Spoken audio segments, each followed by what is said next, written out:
Reactor పేలుడులో బాధితులకు మెరుగైన వైద్యం అందించాలి అని బీఆర్ఎస్ మాజీ మంత్రి హరీష్ రావు తెలిపారు.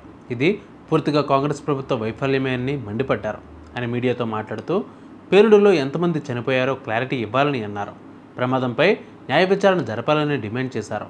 పాసమేలారంలో సిగాచి పరిశ్రమలో జరిగే బాంబు పేలుడు ఇది మూడో ఘటన అని హరీష్ రావు పేర్కొన్నారు. ఇక్కడ కొంతమంది వర్కర్స్ పేలుడు సంభవించినప్పుడు బయటకు పరిగెత్తుకి వచ్చినటువంటి వాళ్ళు కానీ ఆ పేలుడు సంభవించినప్పుడు డ్యూటీలో ఉన్న ఒకరిద్దరిని కలిసినప్పుడు వాళ్ళు చెప్తా ఉన్నారు. దాదాపు 140 మంది వరకు కంపెనీలో ఆ నిమిషానికి పనిచేస్తున్నారని. 4 అంతస్తుల భవనం కుప్పకూలిపోయింది. కంప్లీట్ స్లాబ్ అంతా కూడా పడిపోయి నేలమట్టం అయిపోయినటువంటి పరిస్థితి ఉంది. ఇప్పటి వరకు అధికారులు చెప్తున్న దాని ప్రకారంగా 8 మంది మరణించారని, దాదాపు 26 మందిని ఆసుపత్రికి తరలించామని అధికారులు చెప్తా ఉన్నారు. మరి 8 + 26 అంటే 34 మంది. అంటే మరి ఇప్పుడు వర్కర్స్ చెప్తున్న దాని ప్రకారంగా 140 మంది కంపెనీలో ఆ నిమిషానికి పనిచేస్తున్నారని. అందులో నుంచి ఎంతమంది బయటకు రాగలిగారు, ఎంతమంది ఆ స్లాబ్ల కింద ఉండిపోయారు అనేది అర్థం కానటువంటి పరిస్థితి ఉంది.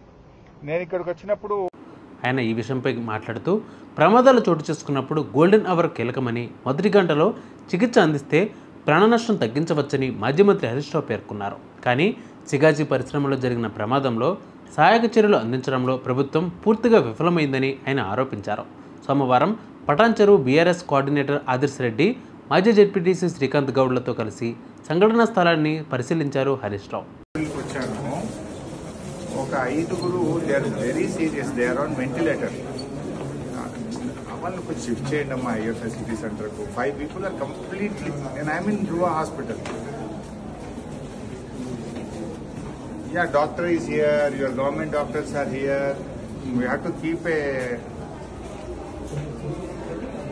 See అమ్మా, వాళ్ళ పేషెంట్ యొక్క అటెండెన్స్ ఏమంటున్నారంటే మీరు తీసుకెళ్ళకపోతే మేము తీసుకెళ్తాము, మీరు తీసుకుపోతారా మేమే దొరకపోతాం అపోలోకి అని చెప్పి వాళ్ళ భార్య పిల్లలు ఏడుస్తున్నారు. ఇక్కడ మనం తీసుకుపోతే వాళ్ళు తీసుకుపోతామంటున్నారు. అమ్మ మినిస్టర్ గారు ఉన్నారు అక్కడ, ఒకసారి మినిస్టర్ గారు ఉంటే ఫోన్ ఇవ్వండి, నేను మాట్లాడతాను.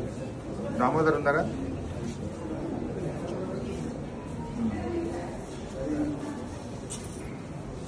Your doctor is here. Hospital MD is here. మీరు డిఎంఎన్హెచ్ఓ కూడా మాట్లాడానమ్మా. కొంచెం kindly shift them quickly. Should I give the phone are you will speak on your own? అనంతరం మీడియాతో మాట్లాడుతూ సిగాచి పరిశ్రమలో ప్రమాదం జరిగి గంటలు గడుస్తున్నా కనీస సమాచారం అందించడంలో జిల్లా అధికారులు, ప్రభుత్వం పూర్తిగా విఫలమైందని విమర్శించారు. ప్రమాదంలో 50% పైగా గాయపడిన బాధితులకు స్థానిక ఆసుపత్రిలోనే తూతూ మంత్రంగా చికిత్స అందించడంలో ప్రభుత్వ నిర్లక్ష్యం కట్టొచ్చినట్టు కనిపిస్తుందని తెలిపారు. వెంటనే బాధితులను కార్పొరేట్ ఆసుపత్రులకు తరలించి మెరుగైన వైద్యం అందించాలని డిమాండ్ చేశారు హరీష్ రావు.